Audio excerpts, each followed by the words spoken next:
Little storyteller. Once upon a time, in a cozy little house with a bright red roof, lived a boy named Tom. He had sunny yellow hair and loved to play. He also had a furry brown dog with floppy ears named Waffles.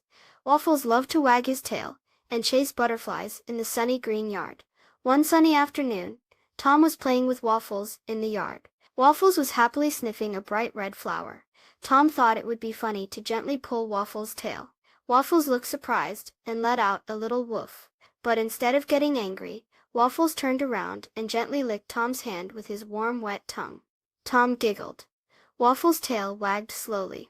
Tom looked at Waffles' kind brown eyes. He felt a little bit silly for pulling his tail. Tom sat down in the soft green grass next to Waffles. He gently patted Waffles' soft fur. Waffles leaned into Tom, and his tail started to wag faster. Tom felt happy. He learned that being gentle with Waffles felt much better than teasing him. From that day on, Tom was always kind to Waffles. They played fetch with a bright blue ball, and Tom would give Waffles gentle scratches behind his ears. Waffles would lick Tom's face to show how much he loved him. They were the best of friends. One day, Tom and Waffles were watching a fluffy white bunny nibble clover in the yard. Tom whispered to Waffles, "See how gentle the bunny is. We should be gentle too." Waffles wagged his tail in agreement.